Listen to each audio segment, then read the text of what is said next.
In the world of the mob, loyalty means everything, even if it meant killing your best friend. And in the first Mafia, Sam Trapani gets a little more hate than I think he deserved. For what, you might ask? Well, for what he did to Tommy, and of course good old Paulie here. But what if I told you Sam was right? With Mafia the Old Country being out, I just felt, why not make another Mafia video? And I would have made it about the game itself, but I ain't buy it yet, alright? I'm broke, man, leave me alone. So we gonna talk about a game that I do own and a game that I enjoy. And that's none other than the first Mafia. Oh shit!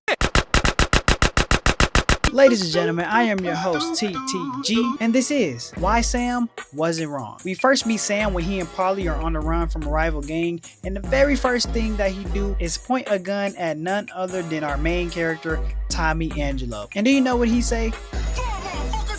Right then and there, Sam forces him to be a getaway driver, and he had absolutely no problem doing it. And during this drive, you notice that Sam is very cool, calm, and collective. But depending on what part of California you is, it might be boom, bomb, and collected to you. You get what I'm saying? I don't gangbang, leave me alone. But Sam obviously is calm under pressure. He doesn't hesitate. And you can tell whenever he needs to get something done. Like, just listen to the story he made up about Tommy's cab. One more thing. This matter stays between us. Anyone asks where you got that money, you won it at poker. The scratches on your car, you swerved to keep from hitting a little old lady. You got it? Like, this tell you he been doing this for a very long damn time. And then you see his encounters with Don Salieri, and it shows you how much of a show, and it shows you how much of, and it showed you how much of, oh my fucking goodness.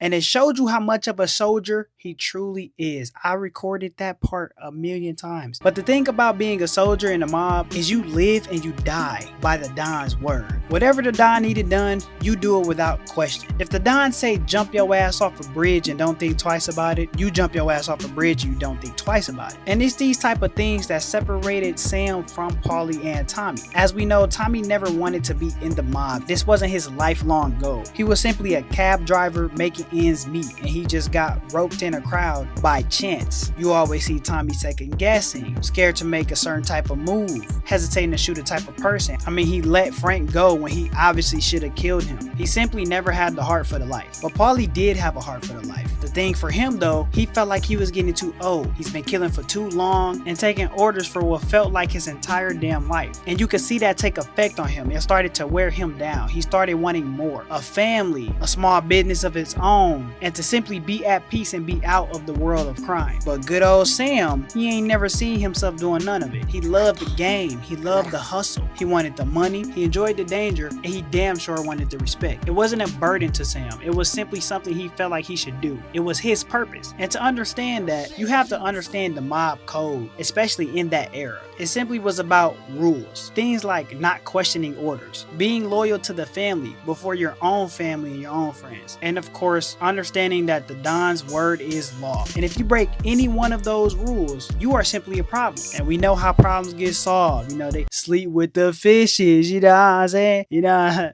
you get it because like it's a mob thing. No? No? Okay. All right. Oh, brother, this guy stinks! So when you know all of these things, how can you simply say what Sam did was wrong? Maybe you're thinking about how Sam asked Tommy to spare Michelle's life when Tommy was ordered to kill Michelle. And we seen that Sam had a softer side, and he wanted Tommy to scare her and not let her go. But listen to this clip. Don't go anyplace yet. Gotta hear me out on this. It's about the girl. Michelle? Right. You don't have to rub her out. Just make her disappear. You know her? Yeah. I've been with her a few times. She's a good egg, Tom. Just maybe not so bright. She doesn't deserve to get plugged just because she likes listening to me talk. You think she'll leave town? When she understands what'll happen otherwise, yeah, she'll leave. Here's 100. Give it to her. And make sure she gets far away. Okay, Sam.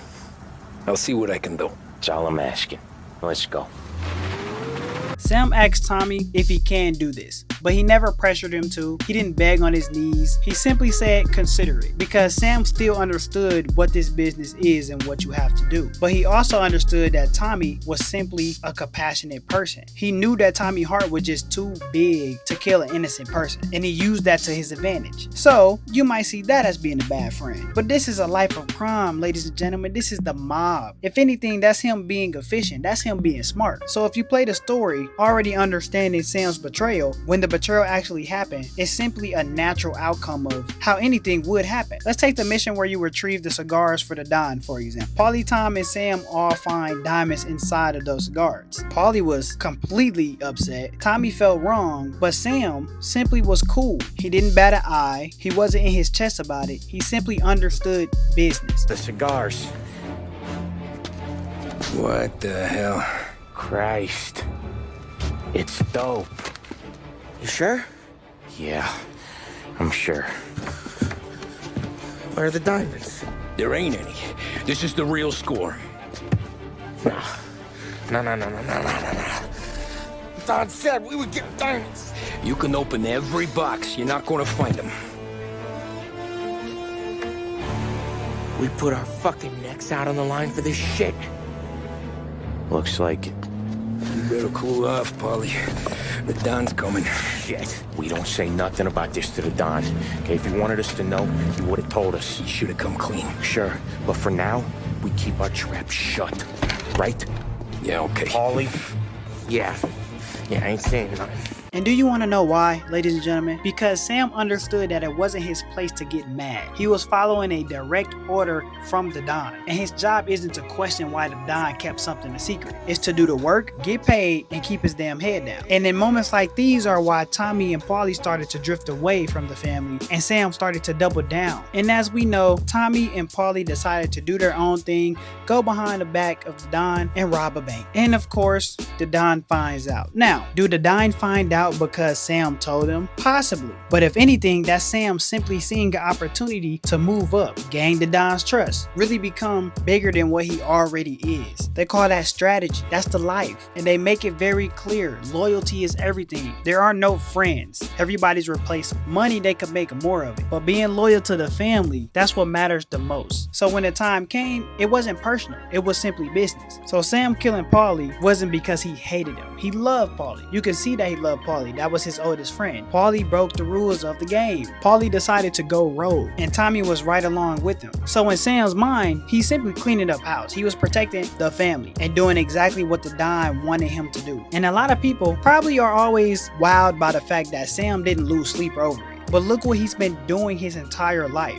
He's been surviving. He's understood what he has to do. You either follow the rules or you become an example of what happens when you don't. They call it kill or be killed. And that's the life Sam signed up for. That's the life they all signed up for. But in the end, Sam always lived by that, and he understood it. So was Sam a traitor, or was he the only true person who understood the life that they chose? You could call him disloyal, you could hate him, but in the world of the mob, the only loyalty that matters is simply to the boss. But even with all of that being said, the outcome was the same for all three of them. And it was simply being put 6 feet under. So just remember, if you decide to join the mob, it's only one way out, and that's in a box. In a box? In a box. Oh, in a box. Go in the house.